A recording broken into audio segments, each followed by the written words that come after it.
আমার একটা বাড়ির ছোট একটা বাড়ির একটা কাজ 2.5 লক্ষ টাকা দাবি করছে। এরপরে এই কাজ আমি 8টা 20,000 টাকা দা করাইছি। কথা বুঝছেন? এই এই এই ভূমি অভিষেক মহিলারা খায় এখানে লক্ষ লক্ষ টাকা বাণিজ্য, প্রতিদিন খাবারের ব্যবস্থা আপনার দেখলে কইবেন যে মন্ত্রী এমপিরও খায় না এই ধরনের খাবার। মানে কি জায়গা লাগে আর মানুষরা কোনো মূল্যায়নই করে না, বিন্দু পরিমাণ মূল্যায়ন মনে করেন। আমি তো শুনে আমি একটু বাড়ির কাজ করে দৌড় ফেরে আইছি যে এখন তো বলার সুযোগ। কথা বুঝছেন? মানে হোয়াটসঅ্যাপ নাম্বারটা দিয়ে গেলে ভালো। দেখেন যে 10টা বাজেই খোলা, এমনকি ভিতরে শরীর মেসাজ করানোর জন্য মহিলা রাখা যায়। মানে কি কম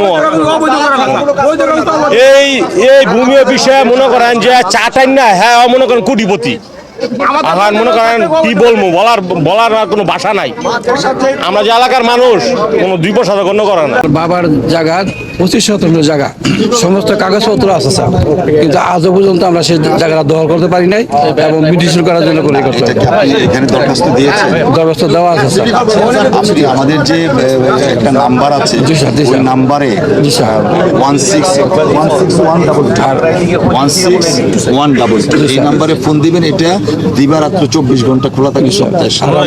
আমার জায়গাটা স্যার খাস লেখা রাখছে স্যার। জি, এইটা আপনি এখন এই মুহূর্তে কাগজে না দেখে আমি কিছু বলতে ঠিক আছে স্যার। এই নাম্বারে ফোন দেন, ফোন দেওয়ার পরে আমরা কার্যকরী করব। ওনার কর্মকর্তা বলছে, ভূমি কর্মকর্তা বলছে যে এই ফাইল আমাদের কাছে কেন আনলো, এটা তো দিবেন এসিলেন্ট অফিসে। তা আমি বললাম আমাকে তো সেবা গ্রহণকারী যে দোকানদার আমাকে বলছে এখানে জমা করতে হয়, এই জন্য আমি আসছি। আমাকে তাই যদি হয় ওনার সেম কাগজ উনি এখানে জমা করতে করছে। সার্কেল অফিস হচ্ছে আমি করছি তো যে আমাকে এখন আমাকে বলতেছে এখানে জমা কেন করতে আসছে, তাহলে ওনারটা কেন জমা আমি করবে? ভাই 20 মিনিটের মধ্যে বাইক চালায় আসছি 8.5 কিলো। কোথায় সরি ভাইয়া ঘুরে ঘুরে আসছি, যেখানে জমা দেবো আসছি 3টার সময়। বলছি তাদের 50টা বন্ধু আছে, সেক্ষেত্রে আমাদের অলরেডি জমা হয়ে যাওয়ার কথা। এখন এখানে বলছে ওই যে আপু আসছে বলছে আজকে হবে না। আমি দেখেন আমি তো জব করি ইংলিশে নাই, আমার তো আজকে অফ ডে এবং আমার সময় পাবো না। বলেছে তাহলে বসেন বইটা দেখেন স্যার কি বলে, স্যার যদি হয় স্যার কি বলে। এখন এরপর গেলাম, আমি আসে দেখেন তাহলে ইয়েটা কি বলে 27 এটা 27 ছিঁড়ে ফেললো। আমি তো জানি না ভাই, আমি হয়তো এর মনে প্রসেস কোনো হয়। তো পরে এগুলো একটা নাম্বার কি যেন লিখলো 24 ছাপে গেলে আর কিছু নাম্বার লিখলো। তা আমি চলে আসলাম পরে যেই দোকান থেকে আমি করছি, মানে এটা কম্পোস্টার সব কিছু করছি, ওইখানে ফোন দিলাম, বললো আপনি এটা ছিঁড়ে আনছেন কেন, এটা তো সেটা কথা না। সেই হয়েছে আমি ভাই আমি তো জানি না, আমি বলছি যে আমি নর্মালি ব্যাপার এটা মনে হয়, তো এটা আসলে কথা না। পরে বললো যে আপনাকে কেমন, আমাকে বলছি যে বুধবার আবার আসেন সকালে আইসা 10টার সময় আসলে আমার কাগজ দেখা করতে, মানে এসব দেখবে।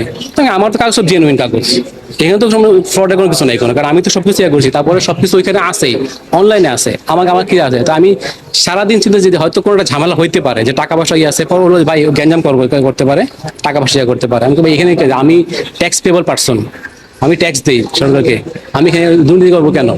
আমি তো হারাম খাই না। তো কালকে রাতে একটা ভিডিও দেখলাম, সে বললো যে যদি আপনার এই কাগজে আপনি জমা নাও দেন, আপনি কিন্তু এটা অলরেডি 7 দিনের মধ্যে দাখিল করতে হবে।